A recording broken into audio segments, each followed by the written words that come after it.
నమస్కారం జీవనరేఖ కార్యక్రమానికి స్వాగతం. సో దీనికి సంబంధించి తెలుగు రాష్ట్రాల్లో ఎంతో మంది రోగులకు ఆయుర్వేదంలో అత్యుత్తమ చికిత్సను అందిస్తోంది కపిల్ ఆయుర్వేద చికిత్సాలయం.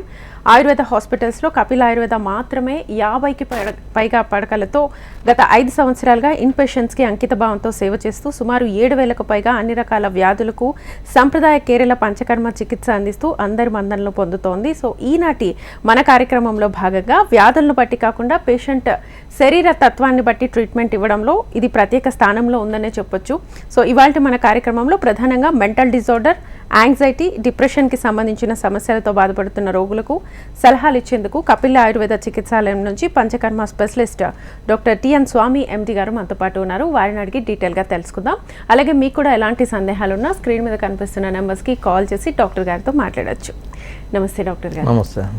సో మామూలుగా మెంటల్ డిజార్డర్స్ అంటే ఏంటి ప్రధానంగా? యాక్చువల్గా మనిషి శారీరకంగా కాకుండా మానసికంగా కూడా హెల్తీగా ఉన్నప్పుడే వాడిని స్వస్థుడు అని అంటాం, హెల్తీ పర్సన్ అంటాం. దానికి ఆయుర్వేదిక్లో మంచి డెఫినేషన్ చెప్పారు, సమదోష సమాగ్నిత్య సమధాతు మలక్రియ అని. సో ప్రసన్న ఆత్మ, ఇంద్రియ, స్వస్థ మనస్సు. సో ఇది ఏంటంటే ముఖ్యంగా ఈ దోషాలు అనేది సమంగా ఉండాలి. అంటే వాత పిత్త కఫాలు వీటి నుండి మనకు మెంటల్ డిజార్డర్స్. వాత ప్రకృతి ఎక్కువ ఉన్న వాళ్ళకి యాంగ్జైటీ ఎక్కువ ఉంటుంది. అదే పిత్త ప్రకృతి ఎక్కువ ఉన్న వాళ్ళకి ఏంటంటే వాళ్ళకు కోపము, క్రోధం ఇవన్నీ ఎక్కువ ఉంటుంది, ఒబేషన్గా ఉంటారు. అదే కఫ ప్రధానంగా ఉన్న వాళ్ళు ఏంటంటే తమో గుణం ఎక్కువ ఉంటుంది కాబట్టి వాళ్ళు డిప్రెషన్గా ఉంటారు. సో ఇది అందుకనే దోషాలు ఉండాలి, మనకు డిప్రెషన్లో ఉంటారు. అందుకనే కఫ దోషం ఎక్కువ ఉన్న వాళ్ళలో మేము అది పరీక్ష చేసి ఏ దోష ప్రధానంగా ఉన్నది అనేది చూసుకుంటాము. అలాగే అగ్ని అంటే మనకు జాఠర అగ్ని అంటే డైజెషన్ పవర్ కూడా మనకు కరెక్ట్గా ఉంటేనే మనం హెల్తీగా ఉంటాము. అంటే మనం తినేది డైజెషన్ కావాలి, అసిమ్యులేషన్ కావాలి, మనకు న్యూట్రిషన్ అందాలి. సో అలాగే సమదోష సమాగ్నిత్య సమధాతు మనకి అంటే ఆర్గాన్స్ అన్నీ కూడా కరెక్ట్గా పనిచేస్తూ ఉండాలి. అలాగే బాడీలో టిష్యూస్ అన్నీ కూడా కరెక్ట్గా ఉండాలి, అప్పుడే మనం హెల్తీగా ఉన్నట్టు. అలాగే ప్రసన్న ఆత్మ, ఇంద్రియ, మనస్సు. సో ఇంద్రియాలు అంటే సెన్స్ ఆర్గాన్స్ అన్నీ కూడా కరెక్ట్గా పనిచేస్తూ ఉండాలి. ముక్కు, చెవు, గొంతు, కన్నులు అన్నీ కూడా కరెక్ట్గా పనిచేస్తూ ఉండాలి. అలాగే మనకు ఆయుర్వేదికలు అంటే స్పిరిచువల్గా ఎక్కువ చెప్తారు. అంటే మనకు సోల్, ఆత్మ, అంతరాత్మ అనేది కూడా మనకు కరెక్ట్గా ఉన్నప్పుడే, మనసు కూడా హెల్తీగా ఉన్నప్పుడే మనకు హెల్తీ అని చెప్తారు. సో ఇది WHO కూడా రికగ్నైజ్ చేసింది. హెల్త్ డెఫినేషన్ మీకు ఎక్కడ కూడా దొరకదు. ఓన్లీ ఫిజికల్గా బాగానే కనిపిస్తూ ఉంటాడు కానీ మెంటల్గా వాడికి ఎన్నో సమస్యలు ఉంటావు. సో ఇది ఆయుర్వేదిక్లో ఎప్పుడో దాన్ని చెప్పారు. దీన్ని ఫిలాసఫీగా కూడా ఉంటుంది. ఎందుకంటే మెటాఫిజిక్స్ అని కూడా అంటారు. కొన్ని ఫిలాసఫికల్గా కూడా ఆయుర్వేదిక్లో చాలా మటుకు మనం ఎట్లా వచ్చింది, సృష్టి ఎట్లా వచ్చింది, అసలు మనిషి ఎట్లా ఇది వచ్చిండు, మనకు ఏమేమి మనం చేస్తూ ఉండాలి, ఈ అలాగే రీబర్త్లు ఏమైనా ఉన్నాయా, రీబర్త్ సైకిల్ ఏంటి, ఫిలాసఫీ కూడా ఆయుర్వేదిక్లో మెన్షన్ చేశారు. ఇవన్నీ కూడా మనకు మెంటల్గా మనకు ఎఫెక్ట్ అవుతూ ఉంటుంది. ఎందుకంటే ఇది మనిషి మనకు చూడడానికి మామూలుగా శారీరకంగా బాగానే ఉన్నా కానీ మెంటల్గా చాలా ఉన్నాయి. ఈ మెంటల్ డిజార్డర్స్ అనేది ఈ కాలంలో చాలా మటుకు మానసిక ఒత్తిళ్లతోనే అందరూ సమస్యలు ఎదుర్కొనే ఉంటున్నారు, మనకు కనిపించరు. కానీ కాకపోతే ఏంటంటే వాళ్ళకు సమస్య కొద్దిగా ఉన్నప్పుడే మనం ట్రీట్మెంట్ కనుక అడ్వైస్ తీసుకున్నట్లంటే అది దానిలో అంటే సైకాట్రీ దగ్గరికి పోవాల్సిన పని లేదు. మామూలు డాక్టర్ కూడా వాళ్ళకు చిన్న చిన్న సమస్యల్ని కౌన్సిలింగ్ ద్వారా మనం వాళ్ళని నివృత్తి చేయవచ్చు. సో ముఖ్యంగా మనకు ఈ మెంటల్ డిజార్డర్స్లలో వచ్చే చాలా 100-200 రకాలు ఉన్నవి. కానీ కామన్గా వచ్చేటి ఏంటంటే కామన్గా మనం చూసే మన వ్యక్తులలో ఏంటంటే యాంగ్జైటీ ఎక్కువ. ఫస్ట్ థింగ్ ఏంటంటే యాంగ్జైటీ అంటే చిన్న చిన్న దానికే వాళ్ళకు భయం అనిపిస్తూ ఉంటుంది, ఫియర్ ఒకటి, ఫోబియా ఉంటుంది లోపల, ఇది చేస్తానో చేయనో అన్నట్టు యాంగ్జైటీ. అలాగే వాళ్ళకు తొందరగా పని కూడా అంటే వాళ్ళు చేసే పనిలో కూడా వాళ్ళు సరైన నిర్ణయం తీసుకోలేకపోతూ ఉంటారు యాంగ్జైటీ మూలంగా. అలాగే ఈ యాంగ్జైటీలో ఏంటంటే వాళ్ళకు చెమటలు వస్తూ ఉంటాయి, ఈవెన్ తొందరగా వాళ్ళకు చెమటలు వస్తూ ఉంటాయి, షేకింగ్ అవుతారు, షివరింగ్ అవుతూ ఉంటారు, ఒక్కోసారి మాట్లాడడానికి కూడా తడబడుతూ ఉంటాడు. సో ఇవన్నీ కూడా చిన్న చిన్న దానికి ఫోబియా. అంటే ఈవెన్ వ్యక్తులలో కూడా మామూలుగా చిన్న దానికి కూడా వాళ్ళు భయపడుతూ ఉంటారు, స్టేజ్ ఫియర్ ఉంటుంది కొంతమందికి. సో ఈవెన్ పిల్లలలో కూడా ఈ యాంగ్జైటీ అనేది చిన్నప్పటి నుండి వస్తూ ఉంటుంది. అంటే వాళ్ళకి స్కూల్లో కానీ లేకపోతే ఇంకేదైనా కానీ మానసిక ఒత్తిడి, ప్రెషర్ ఉన్నప్పుడు ఈ యాంగ్జైటీ అనేది ఫేస్ చేస్తూ ఉంటారు. దీనికి ఆయుర్వేదిక్లో కూడా మంచి ట్రీట్మెంట్స్ ఉన్నవి. ఈవెన్ పంచకర్మ ట్రీట్మెంట్స్తో కూడా మనం దార లాంటి చికిత్సతో, ఇంటర్నల్ మెడిసిన్స్ కూడా మంచి జటమాంసం ఉన్నది, అశ్వగంధ ఉన్నది, ఇవన్నీ కామన్గా జనాలు కూడా తీసుకుంటున్నారు. ఈవెన్ మెడికల్ షాప్లోకి వెళ్ళి కూడా వాడుతూ ఉన్నారు. మేజర్ రసాయనాలు చాలా చెప్పారు. అంటే మానసికంగా మనకు ఈ ఒత్తిళ్లు తగ్గించడానికి కొరకు, యాంగ్జైటీ డిప్రెషన్ తగ్గించడానికి కొరకు చాలా, కాకపోతే వాళ్ళకి కౌన్సిలింగ్ అనేది ఇంపార్టెంట్. డాక్టర్ సలహా కొరకు తీసుకున్నట్లయితే సరిగ్గా పనిచేస్తాయి. ఇక తర్వాత నెక్స్ట్ వచ్చేదంటే డిప్రెషన్. ఇప్పుడు ఇవాళ రేపు చాలామంది 3 డిజార్డర్స్లలో డిప్రెషన్ ఉన్న బైపోలార్ డిజార్డర్స్ అని ఉంటాయి. వీటిలో అంటే వాళ్ళు ఎప్పుడు కూడా రకరకాల కారణాలు ఉంటాయి అనుకోండి వాళ్ళకి. అంటే ఎన్విరాన్మెంటల్ కారణాలు కావచ్చు, కొంతమందికి జెనెటిక్స్ కూడా కారణాలు అవుతాయి, సోషల్గా కూడా వాళ్ళు పోస్ట్ ట్రామాటిక్ స్ట్రెస్ అని అంటారు. వాళ్ళకి ఏదో కారణంగా ఒకటేసారి సడన్గా ఫైనాన్షియల్ లాస్ కావచ్చు, లేదంటే దగ్గర వ్యక్తులు ఎవరన్నా చనిపోయినా కానీ ఇట్లాంటి వాళ్ళు తొందరగా వాళ్ళు డిప్రెషన్లోకి వెళ్ళిపోతూ ఉంటారు. సో దాంతో వాళ్ళకు కొంచెం బయటికి రావడానికి కౌన్సిలింగ్ చేయాలి. డిప్రెషన్ మళ్ళీ ఒక సాడ్నెస్, ఎప్పటికీ సాడ్గా ఉంటారు. దాని మూలంగా ఏంటంటే వాళ్ళు సరిగా తింటున్నారో లేదో తెలియదు, ఒకవేళ నిద్ర ఎక్కువ ఉంటుంది, లేకపోతే అసలు నిద్రపోరు వాళ్ళు. ఈ డిప్రెషన్లో చాలా సమస్యలు ఎదుర్కొంటూ ఉంటారు. ఈవెన్ కొంతమంది థాట్స్ కూడా డిఫరెంట్ అవుతూ ఉంటాయి, వాళ్ళకు సూసైడ్ టెండెన్సీ వస్తూ ఉంటుంది. చిన్న చిన్న కారణాలకు కూడా కొంతమంది ఆవేశంలో నిర్ణయాలు తీసుకొని ఇదవుతూ ఉంటారు. సో వాళ్ళకు కొద్దిగా కౌన్సిలింగ్ చేసేసి ఏదైతే కాజిటివ్ ఫ్యాక్టర్ ఉన్నదో దాన్ని మనం కొంచెం బయటకు తీసుకురాగలిగితే వాళ్ళు ఆమె డిజార్డర్ నుండి బయటకు వస్తారు.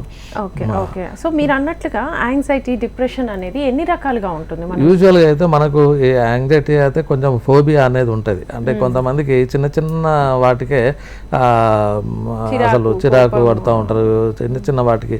ఈవెన్ కొంతమంది హైట్ ప్లేస్లకు పోయినట్టుంటే భయపడతా ఉంటారు. స్విమ్మింగ్ నీళ్ళు అనేసరికి భయపడతా ఉంటారు. ఒక పాముగా చూసినా కానీ, కొంతమంది చిన్న చిన్న బాత్రూంలలో బల్లిని చూసినా కానీ, స్పైడర్ని చూసినా కానీ చాలా ఫోబియా, యాంగ్జైటీ ఫీల్ అవుతూ ఉంటారు. వాళ్ళకి ఏంటంటే సడన్గా హార్ట్ బీట్ పెరిగిపోతూ ఉంటుంది, చెమటలు వచ్చేస్తూ ఉంటాయి. సో ఇవన్నీ రకాలు. అందులో మళ్ళీ ముఖ్యంగా డిప్రెషన్ అంటే మనకు 3 డిజార్డర్స్లలో ఈ డిప్రెషన్ ఒకటి ఉంటుంది. తర్వాత బైపోలార్ డిసీజ్ ఉంటుంది. బైపోలార్ డిసీజ్లో ఏంటంటే వాళ్ళు ఆల్మోస్ట్ ఆల్ లైఫ్ లాంగ్ అట్లాగే ఉంటుంది. వాళ్ళకు సాడ్నెస్, ఎప్పుడు సంతోషంగా ఉండరు, ఏ నిర్ణయాలు కూడా సరిగ్గా తీసుకోలేకపోతారు. ఇది తీసుకుంటే ఏమవుతుందో ఏమో అనే ఒక టెన్షన్ ఉంటుంది వాళ్ళలో. అది తీసుకోవాలా వద్దా అనేది జడ్జిమెంట్, లీగల్గా అంటే రేషనల్గా సరిగా థాట్ చేయలేరు, లాజికల్గా కూడా సరిగా థాట్ చేయలేరు. ఇవి మనకి బైపోలార్ డిసీజ్లలో మనకు కనిపిస్తూ ఉంటాయి. చాలామంది వ్యక్తులు ఇలాంటి వాళ్ళు సఫర్ అయ్యే వాళ్ళు ఉంటారు. చాలామంది ఈ చిన్న చిన్న వాటి కూడా యాంటీ డిప్రెసెంట్స్, యాంటీసైకోటిక్ డ్రగ్స్ తీసుకోవడం వల్ల కూడా కొంచెం ఇబ్బంది పడుతూ ఉంటారు. అది దాని సైడ్ ఎఫెక్ట్స్తో కూడా కొంచెం ఓసారి అయితే లావ్ అవుతూ ఉంటారు, లేకపోతే సన్నగా ఉంటారు, అసలు ఏం తినకుండా, నిద్ర లేకుండా, ఇవన్నీ సఫర్ అవుతూ ఉంటారు. నిద్ర కొరకు ఇప్పుడు ఆ మందులు వాడితేనే కానీ వాళ్ళకు నిద్ర రాదు. సో అలాంటి సైకాట్రిక్ డ్రగ్తో కొంచెం సఫర్ అవుతూ ఉంటారు. వీలైనంత మటుకు ఆయుర్వేదిక్లో మంచి ఇంటర్నల్ మెడిసిన్స్ ఉన్నవి, మంచి ట్రీట్మెంట్స్ ఉన్నవి. చిన్నగా ఉన్నప్పుడే సమస్య వాళ్ళను డాక్టర్ని కన్సల్ట్ చేసినట్టయితే వాళ్ళ అటెండెన్స్ కానీ చిన్నపిల్లలలో కానీ. తర్వాత ఇది కాకుండా ఏంటంటే ఈటింగ్ డిజార్డర్స్ అనేది ఒకటి ఉంటుంది. ఈటింగ్ డిజార్డరే ఉంటుంది. అది చాలా హెల్త్ మీద మనకు ఎఫెక్ట్ చూపిస్తూ ఉంటుంది. ఎందుకంటే కరెక్ట్గా టైంకి తీసుకోవడం కానీ, కరెక్ట్ ఫుడ్, బ్యాలెన్స్డ్ డైట్ తీసుకోవడం, ఇవన్నీ కూడా చేయకపోతే వాటిలో ఎంత ఒకసారి టీవీ చూసుకుంటేనే వాళ్ళు ఎంత తింటున్నారో వాళ్ళకే తెలియదు. అయితే లావ్ అయిపోతారు, లేకపోతే సన్నగా అయిపోతారు. ఇంకొకటి ఏంటంటే ఇందులో ఎనరెక్సియా నర్వోసా అనేది ఒక డిజార్డర్ ఉంటుంది. దాంట్లో ఏంటంటే వాళ్ళు లావ్ అయితేమేమో అని చెప్పి అసలు తినకుండా వదిలేస్తారు. ఎంత సన్నం ఉంటారు అంటే వాళ్ళు ఓన్లీ బోన్, స్కిన్నే ఉంటుంది, ఇంకా వాళ్ళకి అసలు కండనే ఉండదు. అంత సివియర్గా వాళ్ళు ఫాస్టింగ్ కొంచెమే తింటారు వాళ్ళు. ఇప్పుడు కొంతమంది ఇప్పుడు ఈ సర్జికల్ కూడా బెరియాట్రిక్ సర్జరీ ఇవన్నీ కూడా ఏంటంటే స్టమక్ను వాళ్ళు కట్ చేసి కొంచెమే వాళ్ళు ఉంచుతారు. అంటే మనకు కొంచెం తినగానే మనకు సఫిషియెంట్ సరిపోతుంది. ఇలాంటివి కూడా సమస్యలు, డిజార్డర్స్ వస్తూ ఉంటాయి. బులిమియా అనేది ఇంకొక డిజార్డర్ ఉంది. అదేంటంటే ఎంత ఇది అంటే వాళ్ళు తింటారు, బాగానే తింటారు, బయటకు వెళ్ళి వామిటింగ్ చేసుకుంటారు. కావాలని ఇంటెన్షన్గా. సో అది కూడా ఒక డిజార్డర్. సో ఈటింగ్ డిజార్డర్లలో చిన్నపిల్లలు కూడా చాలా మటుకు మారం చేస్తుంటారు, బయట తినాలని, ఇది తినాలని, అది తినాలని, చేతులు సరిగా కడుక్కోకుండా ఉంటారు. అది ఇవన్నీ కూడా మనకు ఈ చిన్నపిల్లలలో ఈటింగ్ డిజార్డర్స్ చాలా ఇదైపోతున్నాయి. వాళ్ళు రేపు జంక్ ఫుడ్ ఎక్కువ ఇష్టపడతా ఉన్నారు, దానివల్ల కూడా సమస్యలు వస్తాయి, శారీరకంగా మానసికంగా 2 రకాలుగా వాళ్ళు సమస్యలు ఎదుర్కొంటూ ఉంటారు. ఇది కాకుండా ఏంటంటే ఇంకా షిజోఫ్రీనియా అనేది ఒకటి ఉంటుంది, అది కంప్లీట్గా ఇట్స్ ఏ సైకియాట్రీ కండిషన్ అది. సో దానిలో ఏంటంటే వాళ్ళు హాలుసినేషన్స్, డెలీరియము, కొంచెం వైలెంట్గా కూడా ఉంటారు, కొట్టడం కానీ, వాళ్ళకి రియాలిటీ నుండి వాళ్ళు దూరం అయిపోతారు. వాళ్ళు యాక్చువల్గా ఏం జరుగుతున్నది బయట ప్రపంచం ఏమి తెలియదు వాళ్ళకు. సో టోటల్గా వాళ్ళు డీవియేట్ అయిపోతారు, బయట తిరుగుతూ ఉంటారు, సరిగ్గా బట్టలు కూడా వేసుకోకుండా. ఇది కొంచెం షిజోఫ్రెనిక్ కండిషను. వాళ్ళకు కరెక్ట్గా ట్రీట్మెంట్ టైంలో ఇచ్చేది ఉంటే వాళ్ళు కూడా దాని నుండి బయటకు వస్తారు. ఆ కండిషన్లో కూడా మనం ట్రీట్మెంట్ చేయొచ్చు. కాకపోతే మనకు కోఆపరేటివ్గా చేసేటట్టుగా వాళ్ళ అటెండెన్స్ కానీ వాళ్ళ కోఆపరేషన్ ఉంటే మనకు ట్రీట్మెంట్ తీసుకున్నట్లయితే మనకు తగ్గుతుంది అది కూడా. ఓకే. ఇప్పుడు మీరు చెప్పిన చిన్నపిల్లల్లో కనిపించేవి, చిన్నపిల్లల్లో మామూలుగానే 12 years బిఫోర్ సూసైడల్ థాట్స్, ఆ టెండెన్సీ ADHD అని ఒకటి ఉంటుంది, అటెన్షన్ డీవియేషన్ అనేది ఒకటి ఉంటుంది. అంటే వాళ్ళు సరిగా అటెన్షన్ ఇవ్వరు మనకు. అది ఒక రకంగా చెప్పాలంటే వాళ్ళకు 3 years నుండే ఇది స్టార్ట్ అవుతుంది. సరిగా మాటలు కూడా రావు, మాట్లాడడానికి ఇష్టపడరు, నలుగురిలో కలవడానికి కూడా ఇష్టపడరు. కొంతమంది ఎట్లంటే హైపర్ యాక్టివ్ డిజార్డర్ కూడా ఉంటుంది. సో అంటే వాళ్ళు ఇక ప్రతి దానికి ఎక్సైట్ అయిపోతూ ఉంటారు. సో ఇవన్నీ కూడా వాళ్ళు ఏంటంటే స్కూల్ గోయింగ్ లో ఇదైతే ఉంటారు, అటెన్షన్ సీకింగ్ ఉంటుంది. తర్వాత వాడు సాడ్నెస్, ఒక్కొక్కసారి వాళ్ళని ఏంటంటే మనం స్కూల్లో టీచర్లో కొంచెం చెప్పేసి అబ్జర్వేషన్లో ఉంచాలి, తర్వాత ఈవెన్ పేరెంట్స్ కూడా వాళ్ళ అబ్జర్వేషన్లో ఉంచాలి. ఎందుకంటే వాడు ఎట్లా ఉంటున్నాడు సొసైటీలో కానీ, సోషల్గా కూడా మూమెంట్ ఎట్లా ఉంటున్నాయి, టైంకు మనకు ఈవెన్ చదువురు అని అంటారు కానీ వాళ్ళకు చదువు మీద కంటే ఆటల మీద ఇంట్రెస్ట్ ఉన్న వాళ్ళు కొంతమంది ఉంటారు. సో వాళ్ళకి ఐక్యూ ఉండదని కాదు, కానీ ఇంట్రెస్ట్ అనేది చదువు మీద ఉండకుండా వాళ్ళు ఛానల్గా మాకు వచ్చి అడుగుతూ ఉంటారు. కొంచెం మా వాడికి జ్ఞాపక శక్తి, మెమరీ పెరగడానికి కొరకు మెడిసిన్స్ వాస్తవంగా ఉన్నవి, కాకపోతే ఉన్నవి మెడిసిన్స్ ఉన్నవి, కానీ అది వాడడం మూలంగా ఏంటంటే కొంతవరకు మనం 50% వానికి ఇచ్చేయచ్చు. వాడు మాత్రం మళ్ళీ కాన్సన్ట్రేషన్తోనే చదువు మీద ఇంట్రెస్ట్ పెడితేనే వస్తుంది. లేదు అనుకుంటే వాడికి ఏది ఇంట్రెస్ట్ ఉన్నదో దాన్నైనా మనం ఎంకరేజ్ చేయాలి. సోషల్ గేమ్స్ మీదనే ఉన్నారు కొంతమంది, వేరే ఇతర పెయింటింగ్ మీద కొంతమంది ఉంటారు, చెస్ మీద, ఆటల మీద ఉంటారు. వాళ్ళకి ఐక్యూ బాగానే ఉంటుంది. సో దాన్ని మనం చూసి మనం ఎంకరేజ్ చేసినట్టయితే వాళ్ళు కొంతమందిగా క్లాస్ ఫస్ట్ రాలేదు, 90% రాలేదని పేరెంట్స్ కూడా బాగా ప్రెషర్ చేస్తూ ఉంటారు. అటువంటిప్పుడు ఏంటంటే ఒకసారి రాకపోతే ఇప్పుడు ఈవెన్ మనకు 10th class results, intermediate results వచ్చిన తర్వాత సూసైడ్ చేసుకున్నారు అది ఇది అని వస్తూ ఉంటుంది. అంటే అంత ప్రెషర్ పేరెంట్స్ కూడా ఇస్తే అది కరెక్ట్ కాదు. ఎందుకంటే అసలు లైఫ్ అంటే ఒక చదివే కాదు కదా, ఇంకెన్నో రకాలుగా మనం బ్రతకవచ్చు. వాళ్ళకి ఏదో ఒక రకమైన టాలెంట్ ఉంటుంది ప్రతి మనిషిలో. సో దాన్ని మనం కొంచెం గుర్తించి ఎంకరేజ్ చేసినట్లయితే ఇటువంటి కొన్ని మనం చిన్న చిన్న దానికి వాళ్ళు టెన్షన్ పడుతూ ఉంటారు. ఇప్పుడు 90 marks రాలేదంటే పేరెంట్స్ ఏమంటారు ఏమో అని, ర్యాంకింగ్ అనేది కూడా అంత కరెక్ట్ కాదు. వీలైనంత మటుకు దాన్ని తగ్గించుకుంటే బెటర్. ఎందుకంటే వాళ్ళు ఏ టాలెంట్ ఉంటే ఆ టాలెంట్ని గుర్తించి, అలాగే ఆటిజం అని కూడా ఈ మధ్య కొంచెం చిన్నపిల్లలలో ఎక్కువ అయిపోయింది. సో దానిలో కూడా ఏంటంటే వాళ్ళు హైపర్ యాక్టివ్గా ఉంటారు, సరిగా మాట్లాడడానికి ఇష్టపడరు, ఒక లోన్లీగా ఉంటారు, పిల్లలతో నలుగురిలో కలవరు సరిగ్గా. సో ఇవన్నీ మనం కొంచెం చిన్న ఎర్లీగా ఉన్నప్పుడే మనం గుర్తించి వాళ్ళను ట్రీట్మెంట్ ఇప్పించగలిగితే, ఎందుకంటే వాళ్ళను మళ్ళీ ప్రత్యేకమైన వీటికి స్కూల్స్ ఉంటాయి కొన్ని. సో మెంటల్ డిజార్డర్స్ వాటికి ఇల్నెస్ ఉన్న వాళ్ళకి స్కూల్స్ ఉంటాయి. సో అక్కడికి పంపించడం మూలంగా ఏంటంటే వాడికి ఒక సెపరేట్గా ఇది అయిపోతాడు, ఇంకా డిప్రెషన్లోకి పోతూ ఉంటాడు. నేను అందరిలాగా ఎందుకు లేను, అందరిలాగా ఎందుకు ఇది కావట్లేదు అనేది. అందుకని వీలైనంత మటుకు పేరెంట్స్ అబ్జర్వేషన్ ఎక్కువ ఉంటుంది, స్కూల్లో టీచర్స్ అబ్జర్వేషన్ ఉంటుంది. వాళ్ళ రేపు అంటే కొట్టడం లేదు పిల్లల్ని భయపడడానికి, కాకపోతే వీలైనంత మటుకు వాళ్ళకు ఇష్టమైన దానికి ఎంకరేజ్ చేయడం కొంచెం బెటర్. ఓకే. ఇప్పుడు టెస్ట్లకి ఇప్పుడు చాలా మంది యాంగ్జైటీ, డిప్రెషన్, కోపము ఇందులో ఉంటారు కదా. చాలా మందికి మేము డిప్రెషన్ లో ఉన్నాము, యాంగ్జైటీ ఉంది అనే విషయాలు చాలా మందికి తెలియదు. వాళ్ళు అసలు ఎలా తెలుసుకోవాలి? దీనికి ఏమైనా టెస్ట్లు ఉన్నాయా? టెస్ట్లు అంటే ప్రత్యేకమైన యాక్చువల్గా దీనికి ప్రత్యేకంగా ఎక్కువ కౌన్సిలింగ్తోనే మేము వాళ్ళను ఇది చేస్తూ ఉంటాం. అంటే వాళ్ళకు కూడా తెలుస్తూ ఉంటుంది.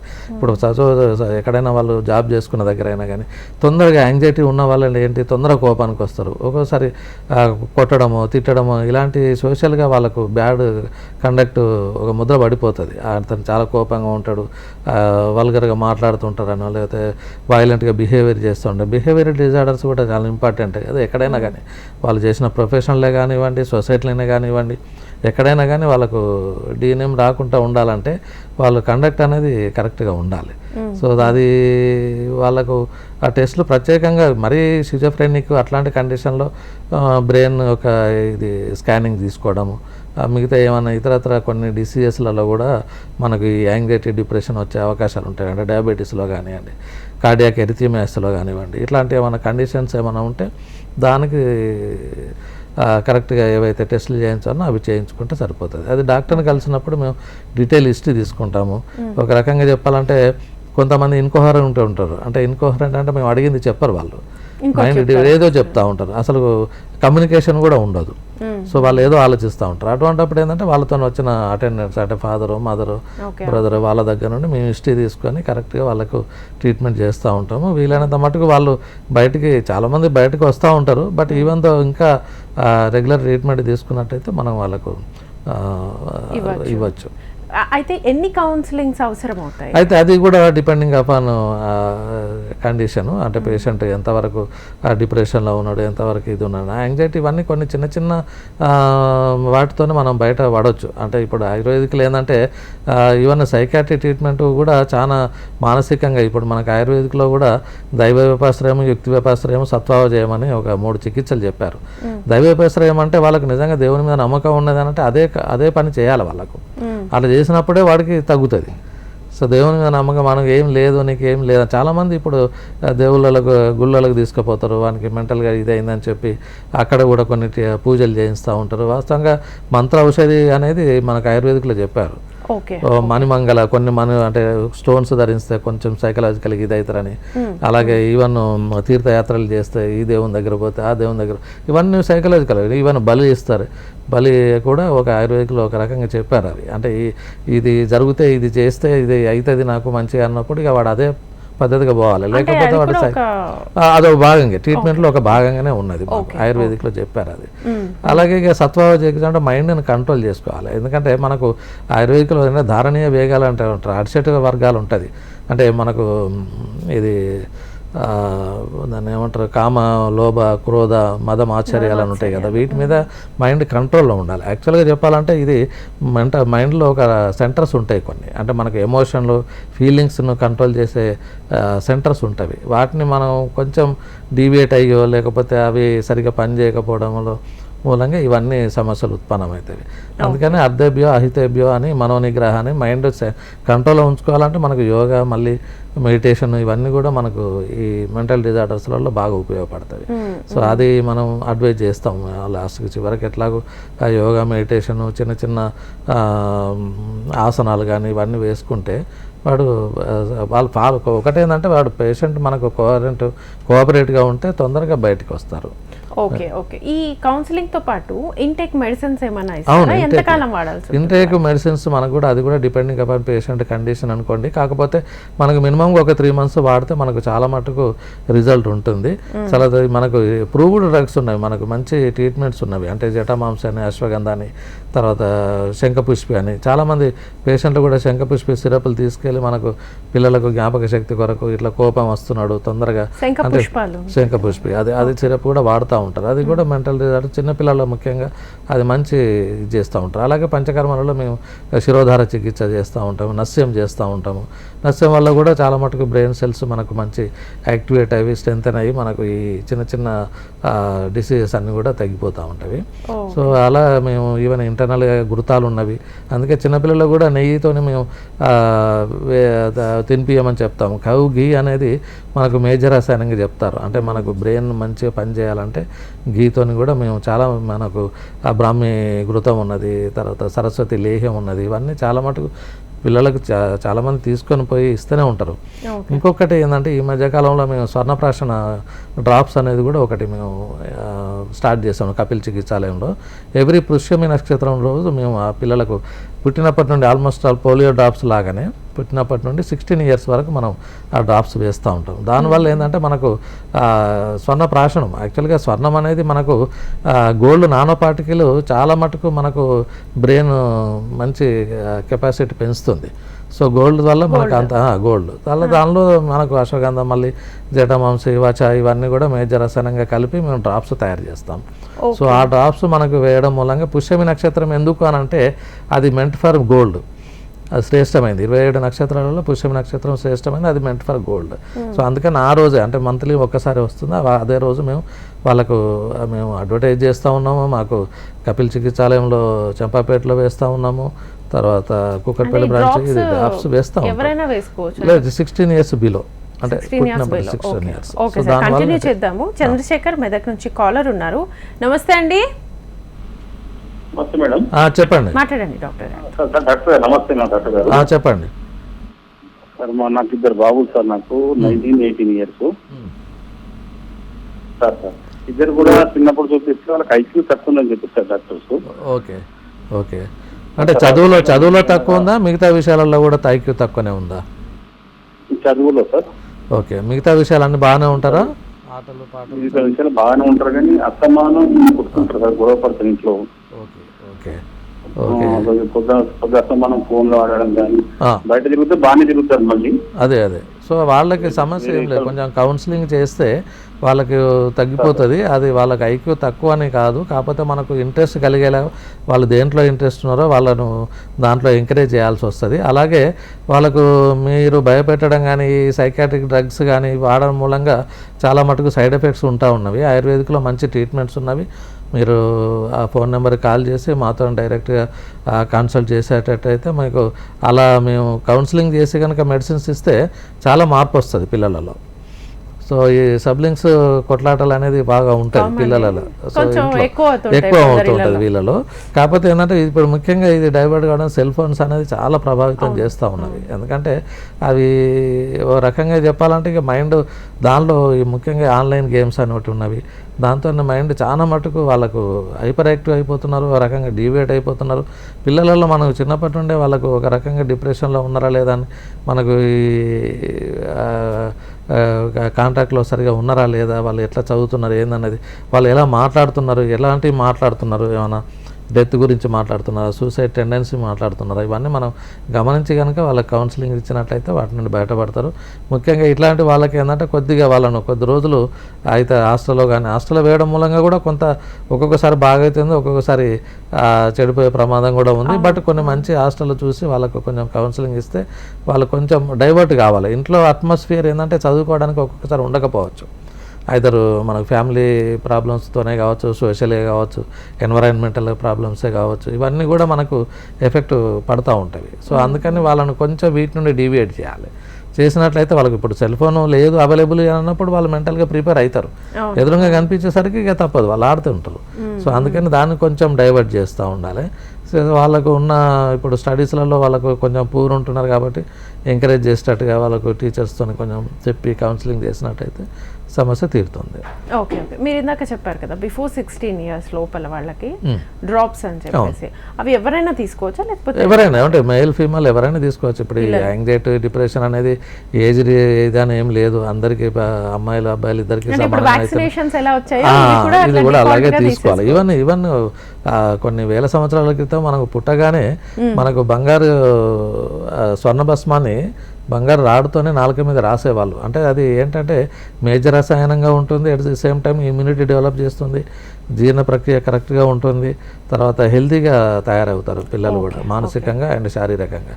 సో ఈ డ్రాప్స్ వేయడం వల్ల అదే వ్యాధి నిరోధక శక్తి పెరుగుతుంది, తర్వాత ఇమ్యూనిటీ మంచి వస్తుంది, తర్వాత జ్ఞాపక శక్తి పెరుగుతుంది, డైజెషన్ జీర్ణక్రియ మంచిగా వస్తుంది, ఇన్ని బెనిఫిట్స్ ఉన్నవి. సో మీరు డైరెక్ట్గా మా దగ్గర వచ్చి వేయించుకుంటే ఎవ్రీ మంత్ మీకు రిమైండింగ్ వస్తూ ఉంటుంది లెటర్, అది కాల్స్ ఎవ్రీ మంత్ 16 ఇయర్స్ వరకు ఎవ్రీ మంత్ ఒకసారి స్టార్ట్ చేసినట్టు ఎవ్రీ మంత్ తీసుకుంటే మనకు బెనిఫిట్స్ ఎక్కువ ఉంటాయి. సో వాళ్ళు రిమైండ్ చేస్తారు. లేదు అంటే మా దగ్గర మీరు ఇంటి దగ్గర వేసుకున్నట్లయితే అనుకున్నా కానీ మా దగ్గర మాకు డ్రాప్స్ ఇస్తాము, తీసుకొని మీరు పర్చేజ్ చేసుకొని నాకు ఇంటి దగ్గర వేసుకోవచ్చు. సో ఇది చాలా మటుకు ఇదే అవుతున్నాయి. కాకపోతే ఏంటంటే దీంట్లో కూడా మనకు ప్రిపరేషన్ అనేది ఇంపార్టెంట్. సో అందుకనే వీలైనంత మటుకు హైదరాబాద్లో 2 సెంటర్లు ఉన్నాయి కాబట్టి మీరు ఒకసారి అప్రోచ్ అయ్యి ఫోన్ ద్వారా పుష్యమి నక్షత్రం ఏ డేట్లో వస్తుందంటే వాళ్ళు అన్ని డీటెయిల్ చెప్తారు. ఆ రోజు పిల్లల్ని తీసుకొచ్చి కనుక డ్రాప్స్ వేయించేటైతే మంచి రిజల్ట్స్ ఉంటుంది. Okay okay. సో అలాగే ఇప్పుడు గట్ అండ్ బ్రెయిన్ కనెక్షన్ ఏంటి? అవును, అదే ఇది ఈ న్యూరో సైన్స్ ఇది. అంటే యాక్చువల్గా మనకు ఏ టైంకు తినాలి, ఏ టైంకి అనేది మనకు ఎవరు చెప్తారు, సిగ్నల్స్ అన్నీ కూడా మళ్ళీ బ్రెయిన్ నుండే రావాలి. ఆ టైంకి మనం ఫుడ్ కరెక్ట్గా బ్యాలెన్స్డ్ డైట్ తీసుకున్నట్టయితే మైండ్ కూడా హెల్తీగా ఉంటుంది. మీరు సరిగ్గా మీరు ఆ టైంకి ఫుడ్ తీసుకున్నట్టయితే అది మైండ్ కూడా ఎఫెక్ట్ చేస్తూ ఉంటుంది. సో మీరు అందుకే మీరు ఏదైనా మంచి బిర్యానీ వాసన వచ్చింది అనుకోండి ఆకలి అయినప్పుడు, జ్యూసెస్ అన్నీ కూడా మనకు మెంటల్గా సిగ్నల్ వెళ్ళిపోతుంది. సో జ్యూసెస్ అన్నీ కూడా కరెక్ట్గా మనకు రిలీజ్ అవుతూ ఉంటాయి. ఆ టైంలో కరెక్ట్ ఫుడ్ బ్యాలెన్స్ ఫుడ్ తీసుకున్నట్టయితే అది గట్ న్యూరో సైన్స్ అనేది ఈ మధ్య ఎప్పుడో చెప్పారు, బట్ ఈ మధ్య అది ఇంకా ఎక్కువ ప్రాచుర్యంలోకి వచ్చింది. ఇది ఆయుర్వేదిక్లో ఎప్పుడో చెప్పారు మనం, ఎందుకంటే ఇది యాక్చువల్గా ట్రీట్మెంట్ ఆస్పెక్ట్లో వచ్చిందంటే న్యూట్రిషన్ డైట్, కరెక్ట్గా ఎక్సర్సైజు, తర్వాత కరెక్ట్ స్లీప్ అది కనుక ఉంటే ఏమి మనకు బ్యాలెన్స్డ్ డైట్, తర్వాత దినచర్య రుతుచర్య ఇవన్నీ కనుక తీసుకున్నట్టయితే మనకు ఏమీ ఇది ఉండదు. ఈవెన్ మనకు చిన్నప్పుడు అందరూ మాడ మీద నూనె పోసి ఇది చేస్తూ ఉంటారు, ఆయిల్ మసాజ్ చేస్తూ ఉంటారు. ఈవెన్ బాడీ కూడా మొత్తం ఆయిల్ మొత్తం మసాజ్ చేస్తూ ఉంటారు. సో దానివల్ల అన్ని నర్వ్స్ అన్నీ కూడా మంచి స్టిమ్యులేట్ అయిపోతుంది, బ్రెయిన్ కూడా మంచి హెల్తీగా ఉంటుంది, చక్కగా నిద్రపోతారు పిల్లలు. అదంతా కూడా ఇప్పుడు ఆయిల్ అప్లై చేయొద్దు అది చేయొద్దు అని ఇప్పుడు అంత కొత్తగా చెప్తున్నారు. సో అప్పుడు ఉన్న మెయిన్గా ఏంటంటే మనకు అందుకే ఆయుర్వేదిక్లో కరెక్ట్గా ఈవెన్ ఇప్పుడు మనకు చెప్పినట్టుగా ఏంటంటే ఇంద్రియాలను మనకు ఆత్మ అనేది కూడా ఇంపార్టెంటే, సోల్ ఇంపార్టెంటే, అది కూడా దాన్ని మనం చూసుకోవాలి. సో అది కనుక కరెక్ట్గా మనం ఈ ట్రీట్మెంట్ అన్నీ కూడా చేసుకున్నట్లయితే మనం బాడీ మీరంటే కాన్స్టిట్యూషన్ బట్టి పేషెంట్ కాన్స్టిట్యూషన్ బట్టి మనం ట్రీట్మెంట్ ఇవ్వాల్సి వస్తుంది. వాత ప్రకృతి ఉన్నవాడికి ఎట్లాగో కొంచెం యాంగ్జైటీ ఎక్కువ ఉంటుంది, అలాగే మన ప్రకృతిని బట్టి మేము డ్రగ్స్ కానీ వానికి ఇచ్చే కౌన్సిలింగ్ కానీ దాంతో మెంటల్ డిజార్డర్స్ చాలా మటుకు మనం రిలీవ్ చేసుకోవచ్చు. Okay doctor, thank you so much. So చాలా మంది అనుకుంటారు మనోవ్యాధికి మంది లేదు అని చెప్పి, ఆయుర్వేదాలో ఉంది, తీసుకొని హ్యాపీగా లైఫ్ లీడ్ చేయొచ్చు అని చెప్తున్నారు. Thank you so much. చూసారు కదండి, ఇది ఇవాళ జీవనరేఖ కార్యక్రమం. నమస్తే.